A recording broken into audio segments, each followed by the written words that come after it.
your success is directly proportionate to your preparation.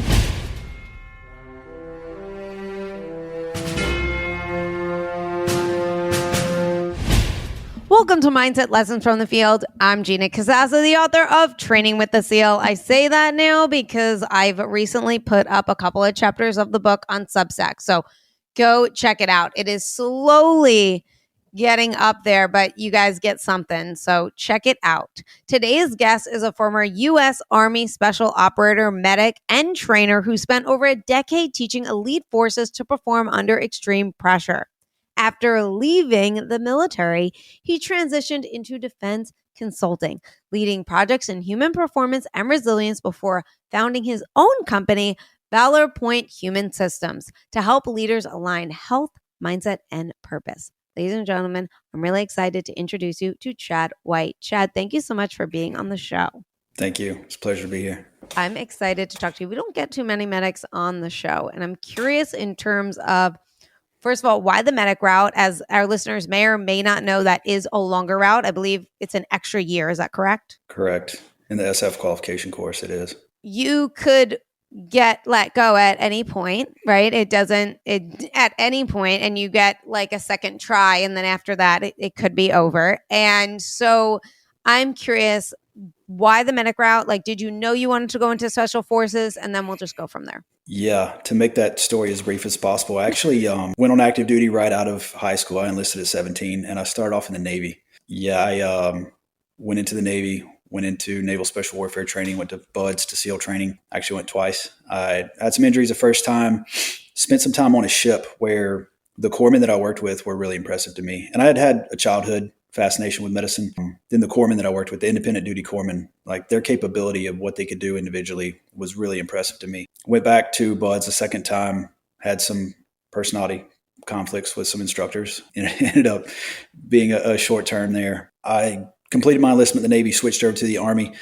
And whenever I came in on a Special Forces contract, at the time you got to choose your position, which isn't always the case. But I asked to be an 18 Delta to be a Special Forces medic, and they granted me that. And it's one of the most grateful decisions I think I've ever made. Now let's talk about the fact that you went to BUDS twice. How far did you get your second time? The second time I was through first phase. I think I was a week or two before Hell Week. And it was an unfortunate situation. A story from a bar followed me out to training, and it wasn't true, but, nonetheless, there were some folks that didn't want me there, and I tried to gruel through it. And after a while, it's one of those things. It's like, they don't want me here. And I was a kid. I was 19 years old the second time through. So, you have enough people saying, we don't want you here. It's like, okay, well, I won't be here. I'll find something else. So I think that culture's changed a lot since then, at least from what I hear. It's a little different, but that was my experience. So I have to ask, because,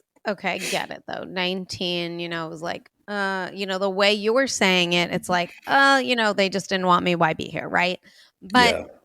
Does that not still sting, like that ping of rejection in terms of like, I wanted this, I want to be here, and this like is haunted, like this story that's not true is affecting me in terms of, and I ask this because, especially with social media and the digital age and stuff like that, that's coming up, people, and the thing is, people have a perception of you, whether they know you or not, and it's really, really hard to change that perception.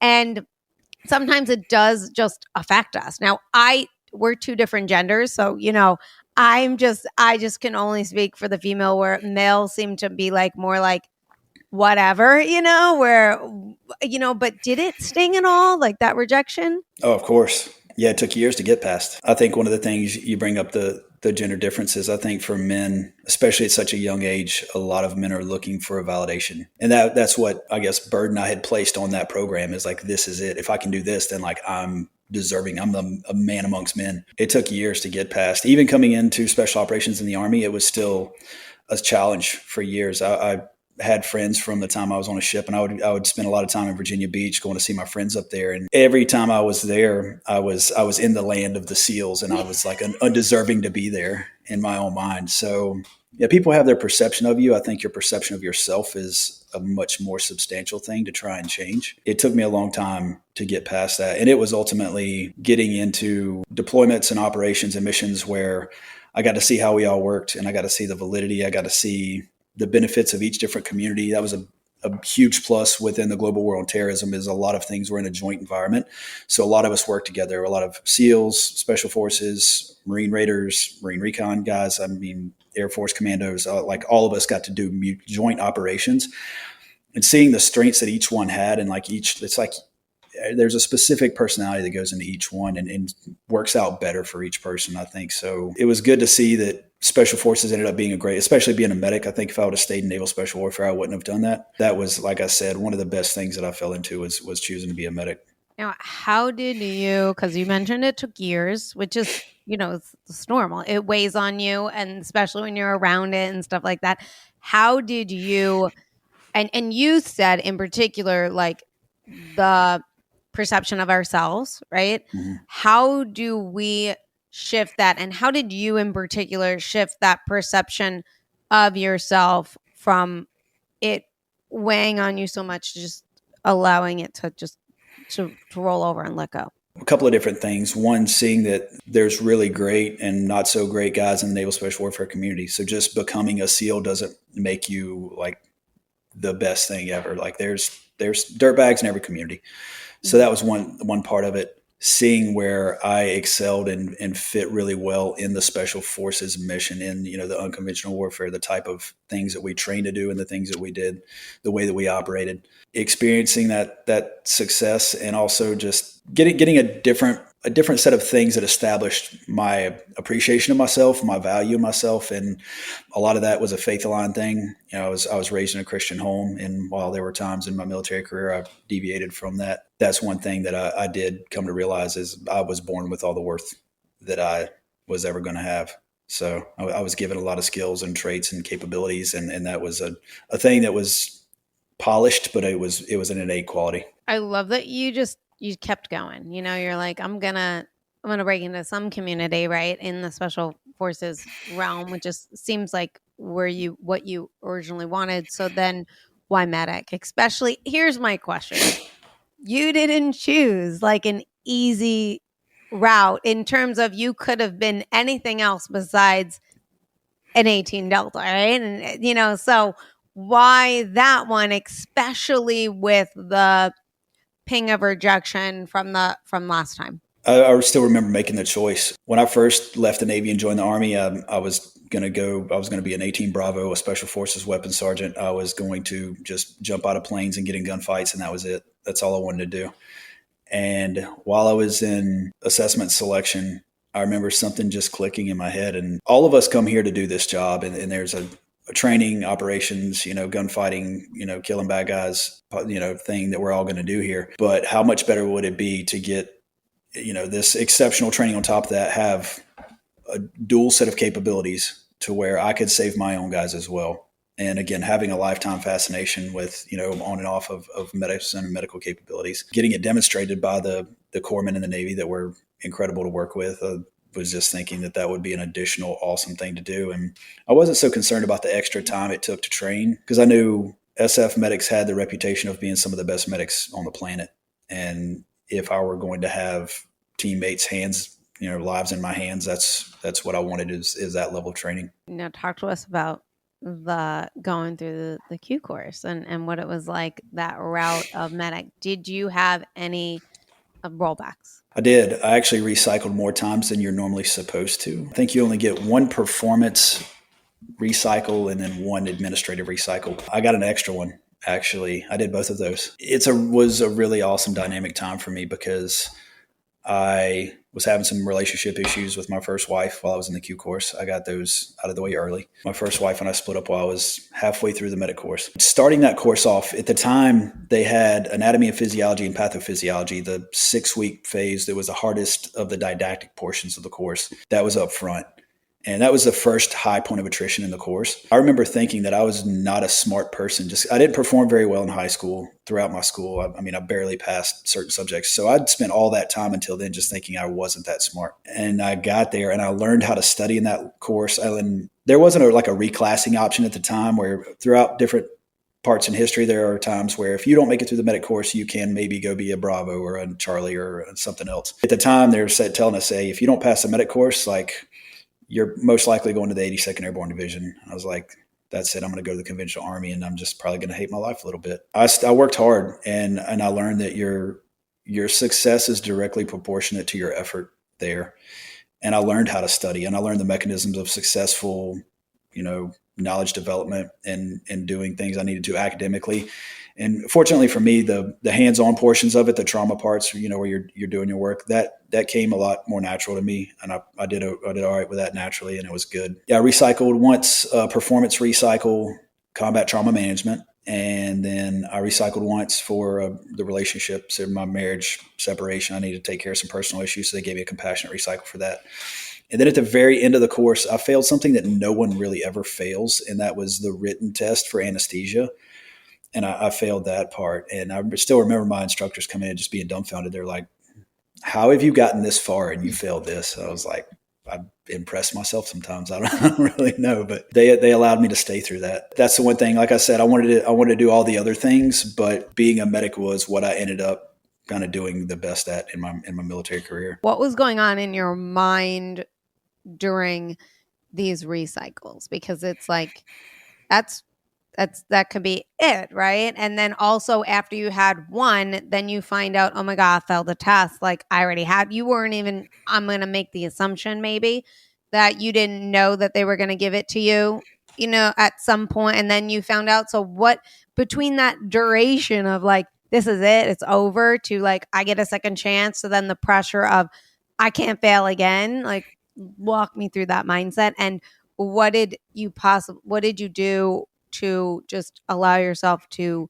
keep moving forward towards success? I focused on the things that made me successful, which were perhaps in the initial preparation of those phases that I didn't do so well at. Maybe my work and my training got a little sloppy, got it a little neglected here and there. I focused on, removing the things that needed to be removed. I mean, like, I would not drink. I would not stay up late. I would not do any of the things that you want to do because you're thinking you're already on your way to being a commando and trying to absorb yourself in that lifestyle or insert yourself in that lifestyle. I would focus more intently on what I was doing. I would study relentlessly and, rehearse relentlessly on the hands-on test. I'd do well under pressure, which I guess is a good quality to have as a medic, but also to the point where they jokingly would call me the comeback kid in the medic course because I did a lot of failing and coming back. And, those are the phases that I recycled. There was even one, the nursing instructor, I believe she's out of the military now though, Colonel Ripka.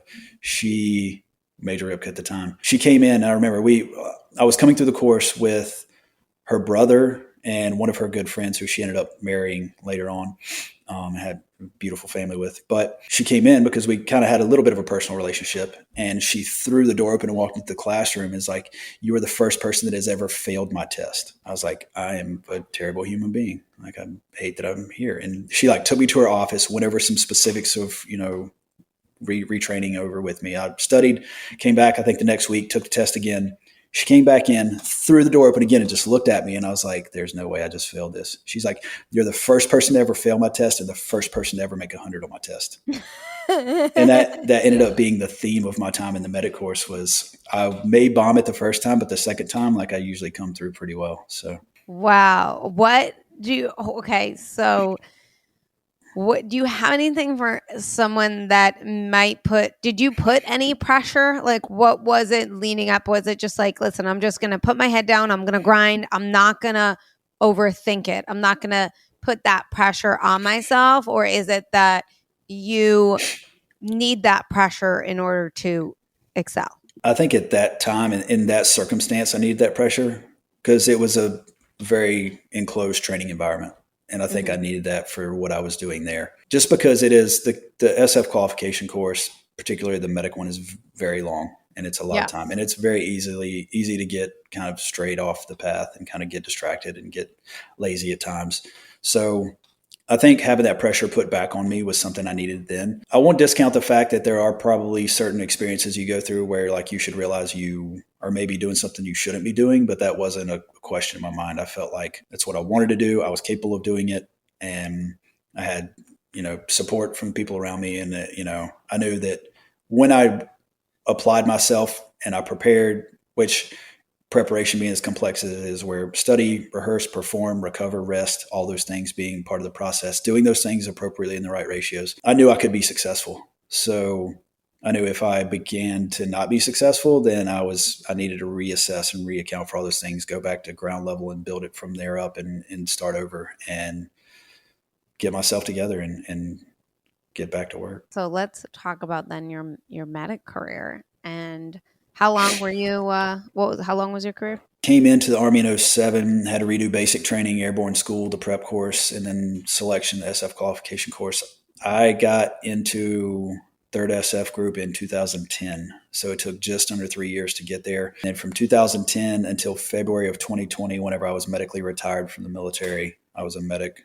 Spent most of that time at 3rd group. I spent a little over a year at a special mission unit, had some medical issues there. And I mean, that's part of another story with injuries and more recovery. The majority of my time was at 3rd Special Forces Group. As a medic, I mean, for me, I don't want to see your injury. Like that is just, I'm squeamish. No, not for me. Also, that's somebody else's life in my hands. That's serious pressure. And also, if you look up calm in the dictionary, like I'm not under that. Like there's no way. And when things kind of happen, I don't know how I could like just and focus and do my job, not panic, like not internally. And sometimes our emotions, they just kind of take over, and I know that Sure. You have training. So it's like, but also, especially like if it's a friend, like it's your teammate, right? That's also a very different thing than a stranger. That's a totally different mindset. How do you prepare for that? How do you mentally manage that? And what did that teach you about pressure that you then translate to today and business? I think that there are a series of things that set you up to go into that career field. And I won't say that we're just the only people in the world categorized to do that. I think a lot of people are capable, probably more than try to do it, but I think there's a certain set of experiences and capabilities and things that predispose you to want to go do those things. There's mechanisms in training that prepare you pretty well. Like you mentioned, you do get trained to a little bit desensitized, more exposed than desensitized to it, because I think the reaction, the natural, I mean, they screen out most of the sociopaths. They need a certain response out of you to work the way whenever you're seeing the blood and whenever there's times that it may be your friend. Times for me, it was my friends. But you develop this innate sense of calmness where, and I used to say this whenever I was an instructor of medics, there's a time for quickness and efficiency, but not panic. So you can work urgently, but you don't panic ever. You go through enough training and exposure and you learn how to prioritize things enough and deconflict, your responses of your amygdala and all the other things that cause you to get too keyed up and too shaky. And you learn how to calm yourself down to where this has to be done right. So I have to calm myself down. I need to do this right now. And there's mechanisms of training, even throughout the Q course, that in the more generalized parts of the field training and things, whether it's sleep deprivation in the field training or SEER school and certain things that I think do certain things, because my teammates and I found ourselves, the non-medic teammates that I had, we would be in gunfights. And I remember my team sergeant after one operation come back and he said, "You guys, there were 12 RPGs that exploded behind us. And we were in a gunfight through the entire day. And it was one of the most gnarly missions we ran." And he's like, "You guys are running around on the rooftop laughing, shooting at people. Like, that's not normal. There's something wrong with you." There's a non-standard response that you kind of get to have, because at some point it's like, we're trained to be here. We've got great support. We're the people here to do this. We're probably the best here doing it right now. So we're going to get it done. I go back and comparing that to, as much as I can, to the business world or to, other situations outside of that. There's high stress, no fail situations that you get into. And I think back to your success is directly proportionate to your preparation, your removal of biases to think that you shouldn't be there, or to think that you can't do this, or to think that you're not the right one. I mean, you've got to eliminate all that from your mind and realize like you are there and you're going to do that. and you're there for that reason, and you just stay calm and get it done. I think there's little physiological mechanisms you can use. I mean, I used to teach my students, self-talk is a big thing. So don't tell yourself before, during, or after that you screwed up or I messed up or this is going down the drain or whatever it may be. It's like things are going to happen. That's a little subset of resilience is, you walk into a room and you accidentally knock over your glass of water. It's like, it's all right. It's fine. Wipe it up and keep going. Like things happen. You're a human being. You may misstep or misspeak, but we all do. So I think regardless in your preparation and your confidence in what you do, I think you step into it, you own it, and you just figure it out. I will say, like today, actually, Randy Weitenheimer, who was just on the show for the third time, he is my teacher. He's trained special forces. And one of the big things that we've been working on for the past 3 years is like no emotion in business. Like take your emotion out of it. And when things happen, you just have to roll with it, right? And I have been doing a great job at that recently. It took me a while to get there, but I do remember so I was an actress and I went into acting for a bit. And I also did a civilian SEER program. And when I was acting, there was a scene we had to do in my acting class where I was in jail, and but it was a setup. Like the boyfriend at the time in the scene like put drugs in my purse and I ended up in jail. And I'm like, you have to tell them that it was you. I can't go back in there. And all of a sudden I just start hysterically crying in the middle of the scene. Hysterical. I'm like, I can't go back in there. Like in my mind, I'm actually picturing like what it was like. I wouldn't do well in jail. Like I know that. And I'm just picturing this and I'm hysterical. Right. And then I did SEER, the civilian SEER, and that was absolutely terrifying for me. And I remember like talking to my family and they're like, but none of that is real. Like none of it was real. Why did it affect you? Like, and I'm like, no, but they make it seems so real. It just seems like you're in that moment. And I like putting myself in those situations in order to learn about myself. However, I do understand that is total next level. Like a civilian isn't going to put themselves through a kidnapping program. Like that's just next level weird, right?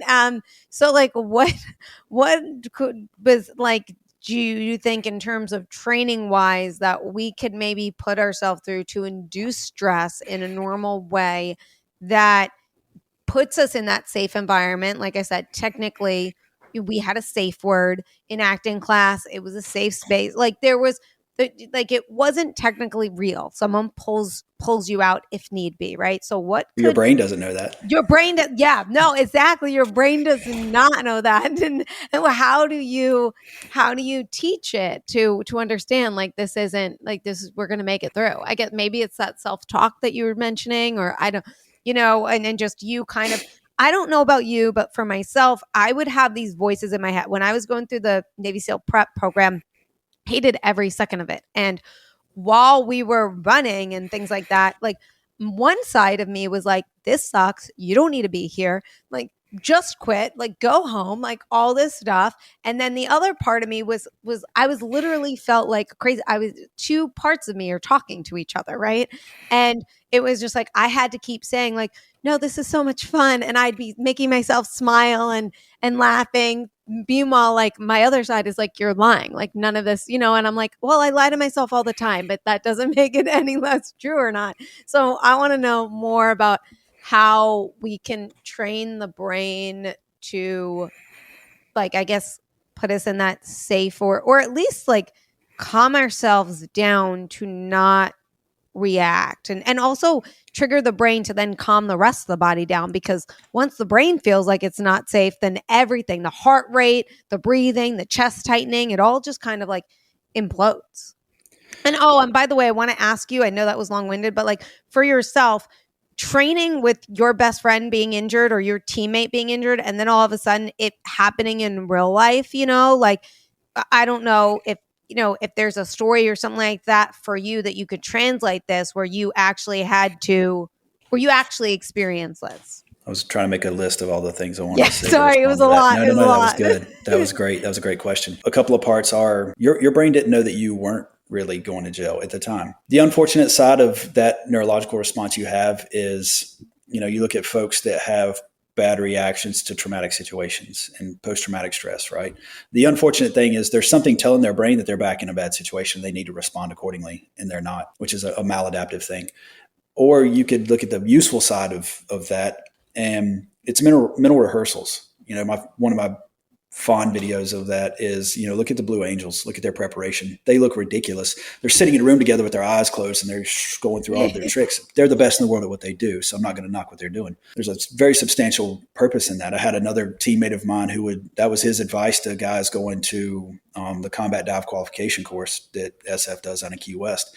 The hardest test down there is one man comp. And that's where they black out your mask and they take your hoses and they tie them up behind you and spin you around the pool. And it's one of the hardest tests. But in preparation of that, you just envision yourself calmly working through it. Those mental rehearsals cause a physiological response for a deconfliction of your sympathetic nervous system. You can stay calmer. Your heart rate can stay lower. You can use less oxygen, and you just envision success to the point where you make yourself believe you're going to be successful, and you subconsciously, like you're just there, you're going to be successful. I think rehearsals, also the voices in your head where you were saying going through the prep program where you're telling yourself, this is fine, this is okay. And then at times you're like, this is dumb, I need to quit. Everyone has those voices, but I think the loudest one is the one that you speak with the most.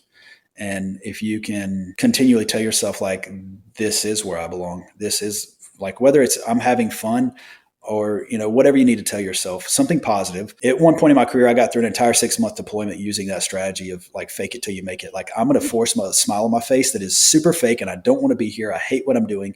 I don't like the guys I'm around. I don't like any part of this. I just started smiling and saying like, this is going to be great. Not only that, again, there's a faith aspect to that too. Like, I am here for a reason. There's a purpose that I am in this place at this time. And I ended up making some great friends, doing some great work. It ended up being an incredible experience. Like, it started off terrible, but I just was like, I'm not going to live that way for 6 months. This is going to be better than that.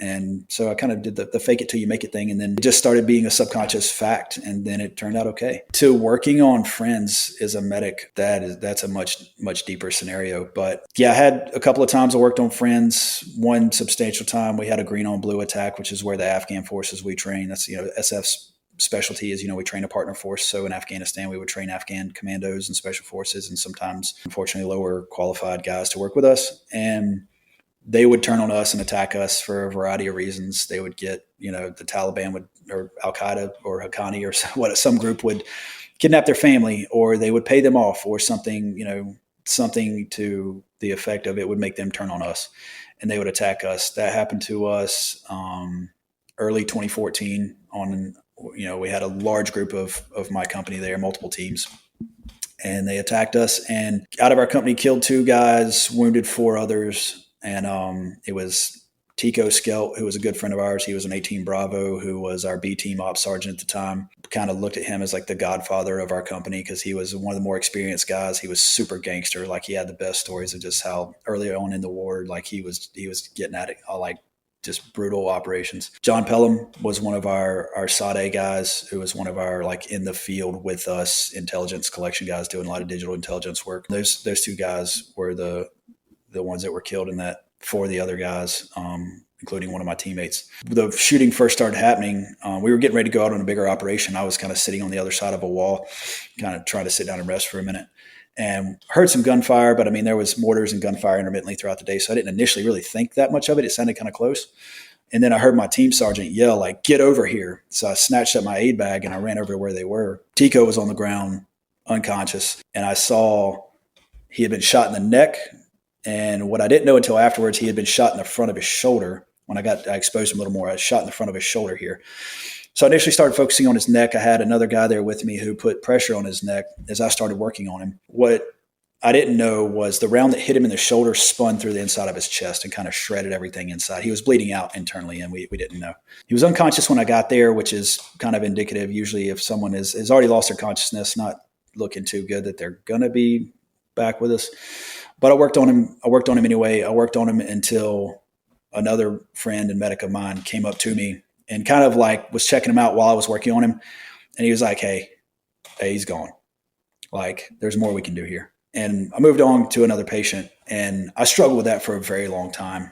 That was one of my hardest ones. And I think mindset at the time working on him was just, it was one of those things is like, hey, Tico's down. Like I felt no emotion. It was just like I was going to work, doing what I was trained to do. There wasn't any emotion to think of at the time. I was thinking through my series of treatments that I was doing. One of the convenient things I think of the way we are trained is once I worked on him and I was like, whenever Wes, the other medic came but said that to me, he's like, hey, it's time to move on. Like I felt his pulse and I felt his weak, thready pulse like slow down and stop. So I knew he was telling the truth. I knew he was gone.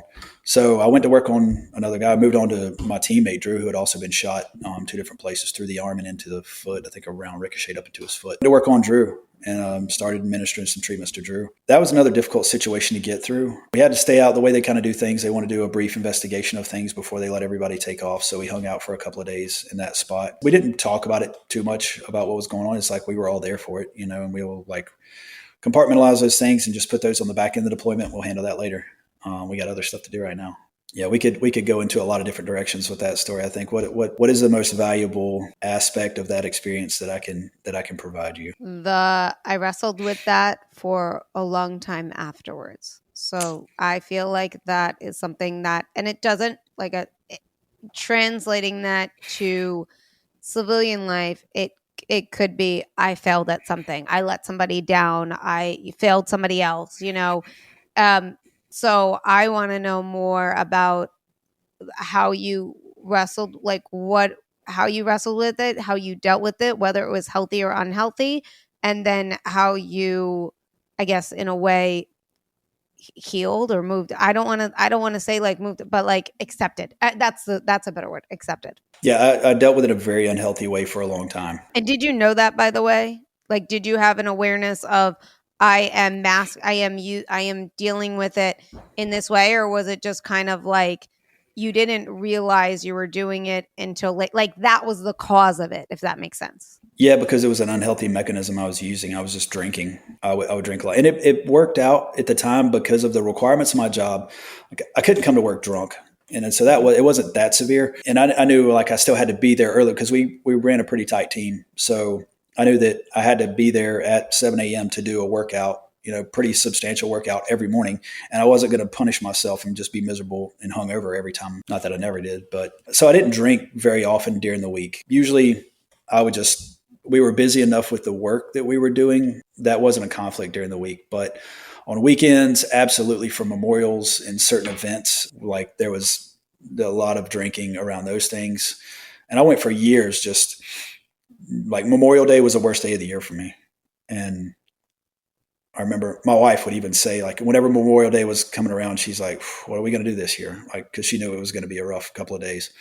And I knew it was unhealthy, but the culture lent to it a little bit. It's like, that's what we did, have drinks to remember the guys, have drinks together. It's also a way of procrastinating and putting it off. And I didn't have to deal with it because whenever the feelings would come up, I would just drink and they would just put them away. It's like turning it off. Part of learning to deal with that and accepting it for what it was. At first, it was realigning myself with my faith, where I had kind of gone off the trail a little bit. Is accepting your own fate is tough, but accepting someone else's fate is even tougher. And knowing that I was a good medic, there were other good medics there, and there was not anything any of us could have done to save him. I had the luxury of a friend of mine who was our battalion surgeon that was there for the autopsy, and he's like, there's nothing any one of you could have done. You've got to, like, you guys did what you could have. So that was good, understanding that God had that planned out for him. Fortunately, in that circumstance, because of what I believe, like, Tico was also a believer. So I have faith that, he made his way home whenever that happened.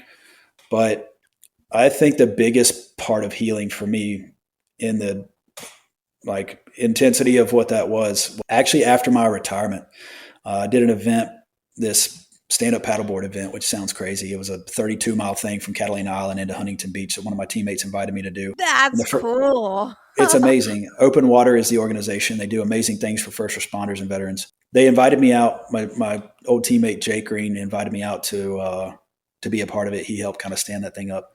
And the first year I was still drinking too much. Didn't really, I'm like, it's paddle boarding. Like that's what I know girls that do that on Saturday morning. They like do yoga on the board. It's not that bad. I went out there and I think I was hungover when we started that year, and I got 12 miles into it and I couldn't even stand up on the board. Like I was on my knees paddling until like my knees were bleeding because of the friction on the board. I'm like, this is absurd. Like, I don't know what I'm doing. And I had to quit. And I felt so bad because those people had come around me to support and love and care about me and try to help me however they could. And I felt like I failed them.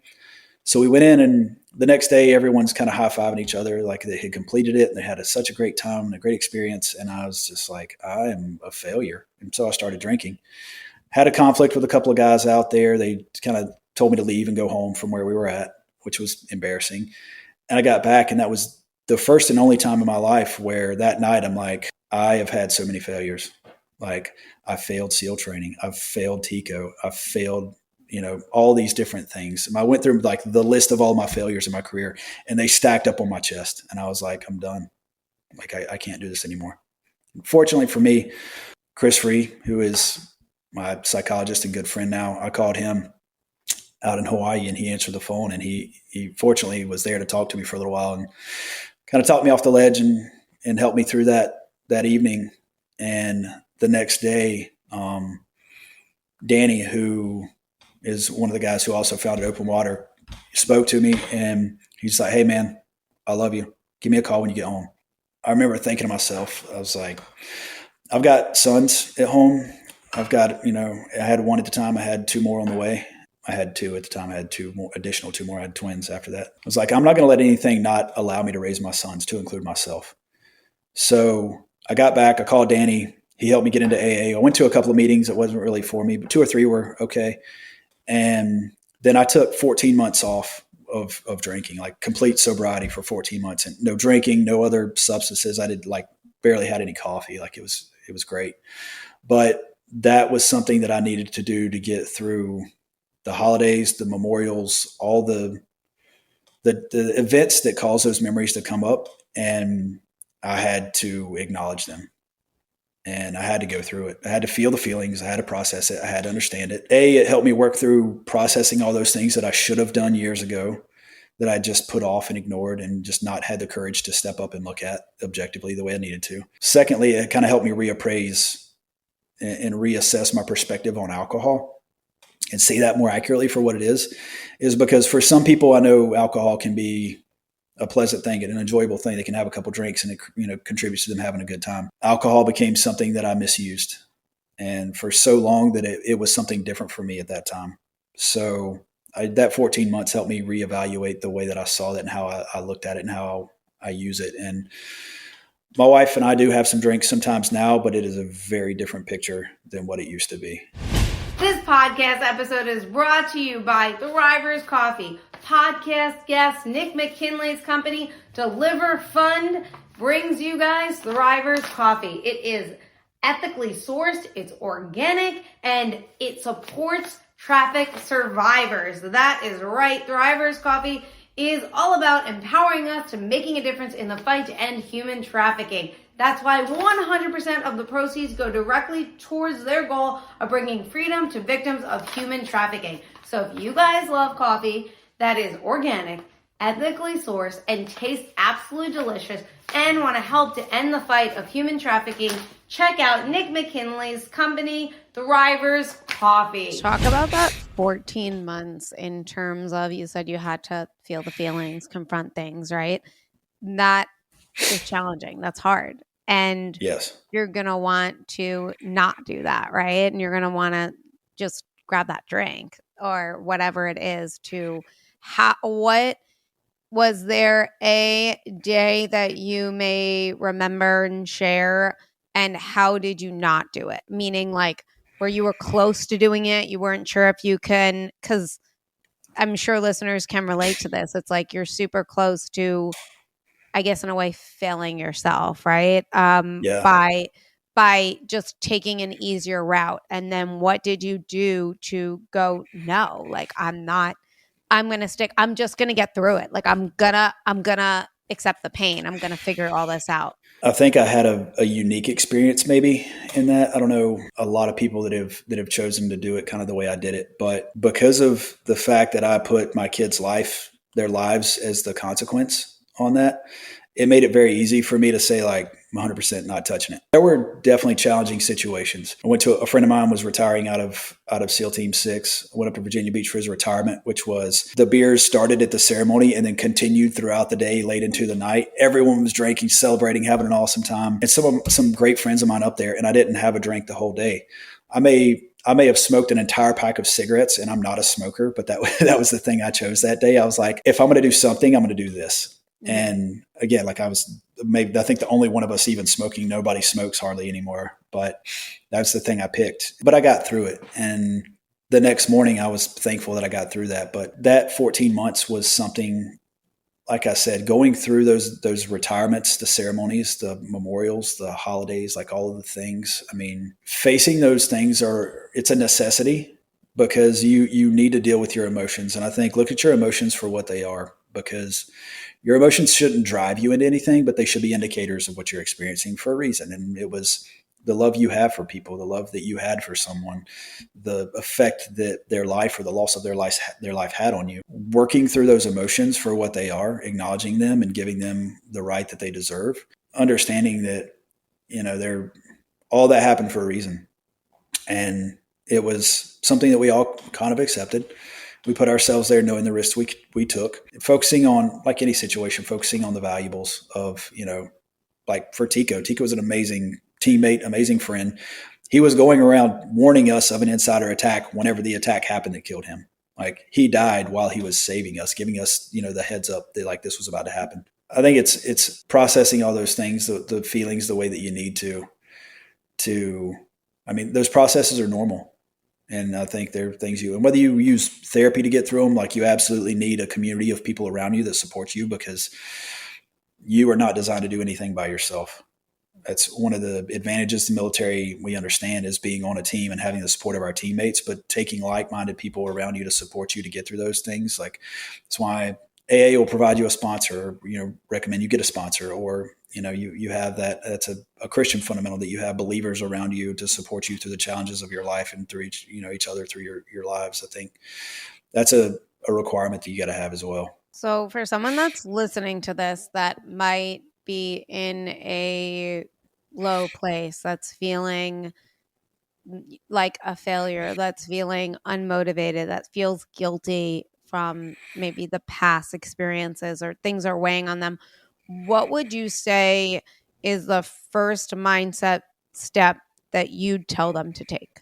Firstly, I'd say don't compare yourself to anybody else, because, they say comparison is the thief of joy, but we know so little about other people. The perspective we have on them is usually not accurate. I think most of the men that I know that were highly successful, I learned feel very similar to how I do, where our careers in the military, as great as they may have seemed, or whatever they may have looked like from the outside, looked like a series of failures to a lot of us.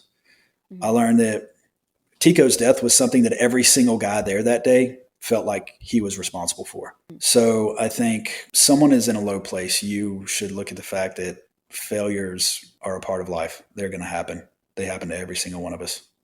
And they have happened, they are happening, and there more are going to happen. So understanding that, I listened to my buddy Nick Lavery say something that just popped in my head recently. Nick was on the show. Huh. Yeah, amazing guy. But he was talking about a talk he had with a football team and the shape of a football being unique. But whenever it hits the ground, it can bounce off in any direction. You can do everything right and you still can't control every variable. I felt that way about Tico. Like I did everything that I knew to do. I did it well. I did it right. And he still died. Good men die in combat. And there's outside of combat. I mean, in any situation, you prepare and you train to control as many of the variables as you possibly can, but you still won't be able to control them all. Mm-hmm. So that's where resilience comes in. That's where understanding that sometimes no matter what you do, things are going to fail. And that's where you have to have practiced stressful situations, and you have to practice, feeding that voice in your head, the one that I said talks the loudest, that you use the most. You have to have that voice telling you like this happens and it's okay. Having people around you that are supportive friends that also tell you that is a huge advantage. whenever you can't see where you're going to go or how you're going to get out of it, just see where you're going right now. It's that it's out of I've heard that recently also, of the boy and the horse and the something Oh nice my came God. from. When you said that, that was the line I was thinking of, when the horse was like, can you see the next step? And the boy was like, Right. yeah. And he goes, then just focus Just on take that. that. Yep. Yeah. That's a useful thing. There have been times So whenever useful. I was still in the Navy and I didn't make it out of SEAL training again the second time, and I was like, I am a failure at life. I don't even know what I'm just going to leave the military and give up. I don't know what I'm going to do. And I still remember having that similar experience where I woke up and I was like, I remember waking up in my bed in the barracks, and I was like, I don't know what I'm going to do. I was like, I'm going to put my feet on the floor. I'm going to stand up. I'm going to go to the bathroom and brush my teeth, and I'll figure it out from there. And it was life for a little while was step by step like that. It's like, I'll do this. And then it's like, okay, well, I've got to go to work today. So I'll get dressed. I'll, I'll get myself there, and then I'll figure out Yeah. what there is to do today. And it's one step at a time sometimes. Yes. I mean, that's how I am. That's why that quote just came to my mind, because that's how I am right now.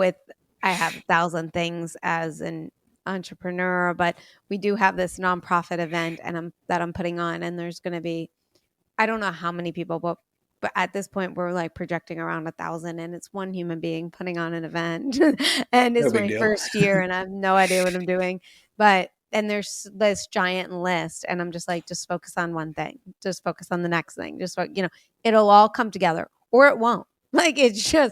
Yeah. That's it. Like, it's either going to come together or it's not, and you're going to learn a lot. It's the first one, whatever. But yeah, first step, right? I also feel like when we're overwhelmed and we're anxious, that's the first quote I go to, because when you're overwhelmed and anxious, it just means you're not narrowing it down. You're not focusing. You're not focusing on the one thing, the first thing. So I want to ask you also, because I didn't get a chance to talk to you about your transition or anything like that, but I'm curious, after leaving the military, moving into consulting, founding your company, Valor Point, like, what was the why behind starting your company and what you currently do? Leaving the military, like I said, I was medically retired. I did 17 years on active duty. And so in 2020, I medically retired. Leaving the military was all I'd known. I enlisted at 17, did 17 years. And I felt like I was starting my life for the first time in a way. I had to do an appraisal, pretty quick appraisal, because from the time that I determined I was going to be medically retired until I was out was like 6 months. It was super quick. It didn't get to take place in really any of the transition programs or anything. But I had my wife, and while I was in the medical retirement board, she got pregnant with our first son, my 5-year-old. It's like, this is not great timing. I was like, I have these things to figure out. I'm like, so yeah, I did a quick appraisal of a lot of things aligned for me by priority, and that was what's going to be best for my wife and my son. And if something contributes to them and my family, then I'll do that. And if it doesn't, then I won't. That led my transition in a positive way. And I had to learn some lessons, kind of the tough way, as far as like civilian employment, where like there's no loyalty and there's very little integrity in a lot of civilian jobs. My first job I did for a week, I worked for a training company, and it was atrocious. They brought me in and they're like, hey, you want to be the president of the medical division? I was like, absolutely. And they're like, we're going to pay you $62,000 a year to run this thing. And I got there and I was it. I was the whole division. I'm like, this is not ideal. And they're like, hey, we got 3 different units coming to train on Monday, so have it ready. That was a nightmare. I think I worked there for a week. And then a good friend of mine, he became a good friend of mine. He hired me to be an instructor at the Special Operations Medical Training Center on Bragg. That was an amazing job. I got to do a couple of years there where I trained medics. I got to mentor them and prepare the next generation of guys that were coming up in the role that I had. I got to offload a lot of lessons learned, and a lot of lessons I had learned the hard way. I got to discuss with them and teach them. And it took me almost to the point where I would have been had I done 20 years. And then opportunity came up for me to go to a very large defense contracting firm. And that's where I was working on human performance and health programs for SOCOM for the DoD. That was a good opportunity also because I felt like I got to slowly step out of the military in the path that I was given to take. Again, getting to work as a medic instructor was a job that I could have had on active duty, but they have a collection of active duty contractors and GS workers there. Being there as a contractor was great. And then it's like one more step out is where I was still working for the military, but from the civilian side, from the defense contracting industry. So I was still contributing to the betterment of military personnel, particularly SOCOM, to special operators. In my mind, that was in the same vein of what I've been doing for my entire life. Is like I've just always wanted to bear benefit to the folks I was working with in that community. So I was working on programs supporting them, which led directly into what I'm doing now with Valor Point. Valor Point is something that I'd wanted to do for a long time. And just starting a few months ago, I put this together. And Valor Point is an opportunity for me to continue helping people because getting to help veterans make a successful transition out is something that I'm going to support. But also, there's a lot of lessons that we learned within the special operations community that are applicable to the lives of the executives and professionals outside of the military that are in high stress environments, that are working hard, that they get consumed by their jobs. I used to think we were a much more exclusive group. And in a way, there's things that are exclusive, but humanity, regardless of what side you're on, we're more the same than anyone realizes, I think. And I've seen that. To bear benefit from the lessons we learned the hard way, if I can provide those to professionals, I think I could still help out a lot of people in a lot of ways. And to align their lives with healthy lifestyles, getting their physical health taken, like, acknowledged and addressed, and then healthy lifestyle, which is a much larger picture of your clinical health than a lot of people realize,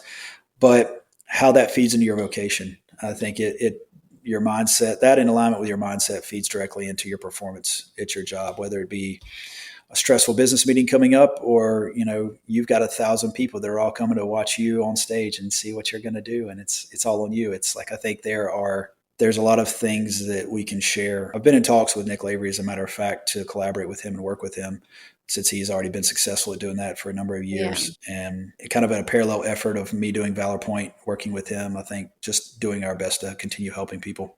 I love that. I love that. You should also connect with Chris Lee. Do you know Chris Lee? He is the Green Beret too. He works with Nick sometimes. He has his own thing. But, as you guys are all talking, I think you guys all provide such amazing insight and value that could really help, that do really help the civilian world, whether it is just the individual or whether it's the business, whether it's the team, and I think that more people need to go to guys like you, go to your companies that are all, encompassing and can really help, because you guys provide actionable takeaways, and just your 1 hour here was so valuable. And I could see the value that you could bring to a business, an individual, a team. So I actually, oh my goodness, the final question I have to ask you, obviously, what can we do on an everyday basis to strengthen our mindset so when inevitable challenges come our way, we can handle them? Do hard things in rehearsal and practice, like regularly, whether that be making yourself get up early to do a hard workout in the morning, or making yourself abstain from something that you really like. That's been a measure of success from everyone from, guys who have had a lifetime doing it, like Nick Lavery, to, Tim Ferriss and some of the things he discusses, where he'll, on an annual basis, he'll do a fast and he'll eat beans and rice for a while. And he's like, is this just the tragedy and hardship I thought it was going to be? I think make yourself do hard things out of choice, because that helps reinforce and strengthen your resilience to whenever things happen that you didn't ask for and you didn't know were coming. Just practice your resilience. Continue talking in that positive voice in your head, telling yourself that, hey, this is fine. Make it a default. I think of course, like, do more like the Andrew Huberman things, like get sunlight and fresh air and, eat healthy and get your steps, I think, but also feed the healthy voice in your mind that's telling you that this is good. This is fine. This is okay. And you're going to be fine. I like that. I remember, it's so funny because I just said to myself the other day, like, I was in, I guess it was like therapy for a while, life coaching, whatever you want to call it. And I remember like hearing you don't have to do anything you don't want to do. And I'm like, well, that makes life easy, right? And it's like I could just say no to anything I don't want to do. I choose to do everything. And the thing is, yeah, that's 100% true. That's 100%. I do not have to do anything I don't want to do, and I choose to do whatever, right? I choose, right? And it's so funny because I've been setting a proper and I did this back with Randy a while ago. One of the first exercises he ever given me when we worked together was setting a time to go to bed and setting a time to wake up and sticking to it for 40 days. And then after that, we increased it and stuff like that. And he goes, it can't change. I don't care what you have going on that day. I don't care what's, you have to be at bed at this time. You have to be up at this time. It does not change. And it was just funny because my family was like, man, you're so rigid. You're so this or you're so that. And it's like, and sometimes I do things where like I will take something away that I might want just because I want to learn something about myself. I want to put myself through something like that. And I just think like simple things like that. It's like, no, now I need to choose the hard. I need to, like I don't like getting up and going to the gym, but I choose it because I don't like it and it's hard, but I do know that in the way it's going to benefit me. So I think to your point, it's picking something that you don't want to do, but and also it just could be like you mentioned, rice and beans. It could be just something, or you like a Snickers bar and you're going to take that away for the next 30 days and just see how you react and how your body is and how you are and your mindset. And it does do training. And I appreciate everything that you brought to the table during this podcast. You were, oh my God, so valuable. And I'm going to drop down in the show notes all your contact information. If you have a website, send it my way, because that way people could, you do individual businesses, you do them all, right, with your business? Correct. Individuals, groups. Great. So that way, anyone that's listening that wants to reach out, even just talk to you, I highly, highly recommend. This was amazing. And again, I want to thank you so much for being on the show. Thank you for having me. Of course. And everyone that's listening, please like, share, comment, subscribe, become a Substack member for all those extra goodies that only our Substack subscribers get. And I will see you guys all next Wednesday. Thank you.